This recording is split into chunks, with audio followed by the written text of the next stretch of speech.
যে কোনো প্রান্ত থেকে যদি দুরূদ শরীফ পাঠ করেন, হাদিস শরীফে দুইটা রেওয়ায়েত আসছে, শাইআন নামে একদল ফেরেশতা আছে। আপনি যদি বসে বসে আল্লাহর হাবিবের প্রতি দুরূদ শরীফ পাঠ করেন, ওই দুরূদ শরীফটা ওই শাইআন নামের ফেরেশতা মদিনা শরীফের রওজা পাকে নিয়ে যায়। হুজুর, আপনার অমুক উম্মত আজকে আপনার প্রতি এতবার দুরূদ শরীফ পাঠ করেছে। আল্লাহর হাবিব উত্তর দেন, ফেরেশতারা রে, যে ব্যক্তি আমার প্রতি দুরূদ শরীফ পাঠ করলো তাকে চিনি, তার বাবাকেও চিনি, তার দাদাকেও চিনি। সুবহানাল্লাহ বলেন, সুবহানাল্লাহ। আরেক রেওয়ায়েতে আসছে, আল্লাহর বন্ধু আল্লাহর হাবিব নিজ কান মুবারকে শোনেন, জুড়ে কোন সুবহানাল্লাহ। এই জন্য আমি যত ইবাদত বন্দেগী করব, ইবাদত বন্দেগীর আগে পরে কোনো ব্যক্তি যদি দুরূদ শরীফ পাঠ করে, এই দুরূদ শরীফের বিনিময়ে রব্বুল আলামিন তার ইবাদত বন্দেগী কবুল করে নেন। আমার ভাইয়েরা, এক্সাম্পল দিচ্ছি, পৃথিবীর জমিনে আমাদেরকে কেউ যদি দাওয়াত দেয় কোনো অনুষ্ঠানের ভিতরে, আসলে মূল বিষয় হইল সামাজিকতা রক্ষা করতে একজন ব্যক্তি আমাকে দাওয়াত দিল।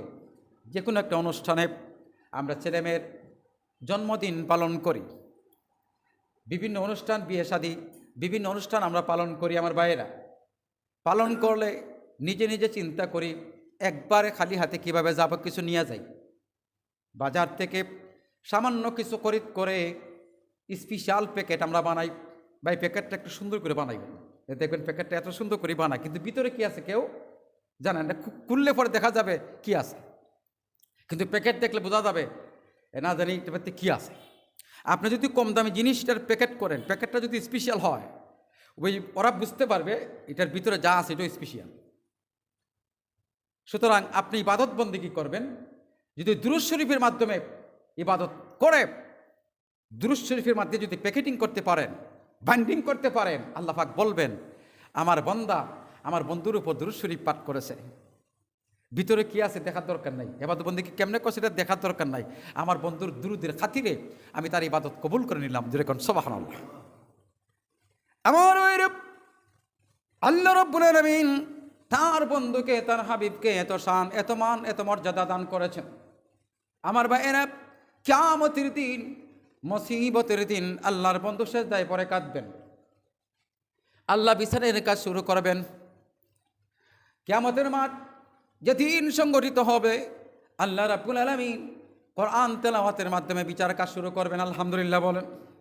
আমার ভাইয়েরা, সেজন্য আমি একটু বলতে চাই, উচ্চ শিক্ষিত হয়েছি, শিক্ষায় শিক্ষিত হয়েছি, কিন্তু এমনও ব্যক্তি আছি আমরা সমাজের ভিতরে পারিবারিকভাবে এমন কিছু ব্যক্তি আছি উচ্চ শিক্ষিত লাভ করেছি, ডিগ্রি লাভ করেছি, চিফ ইঞ্জিনিয়ার হয়েছি, মন্ত্রী মিনিস্টার হয়েছি, উকিল ব্যারিস্টার হয়েছি, কিন্তু যদি বলা হয় কোরআনুল কারীম থেকে একটা আয়াত তেলাওয়াত করেন, অনেক ব্যক্তি উত্তর দেবে, হুজুর ছোটবেলায় পড়ি নাই, ইংলিশ মিডিয়ামে লেখাপড়া করেছি, আমি মক্তবে যাওয়ার সুযোগ পাই নাই।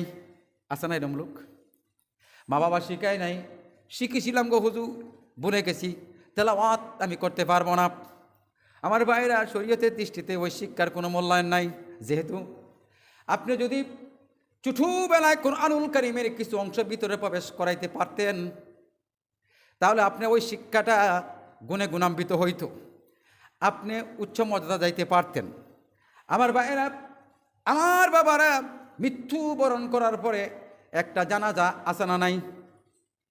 যদি আপনি আপনার বাবার জানাজা যদি নিজে পড়াইতে পারতেন, ওই ব্যক্তি ছেলে বাবার জানাজা পড়াইল, ওই ব্যক্তিকে দাফন করার পরে যখন কবরে দিল, মুনাজাত যখন করলো, রব্বুল আলামিন আমার বাবার জানাজা আমি পড়াইলাম, আমার বাবার জিন্দেগি গুনাহ খাতা তুমি আল্লাহ মাফ করে দাও। হাদিস শরীফ খুলে দেখে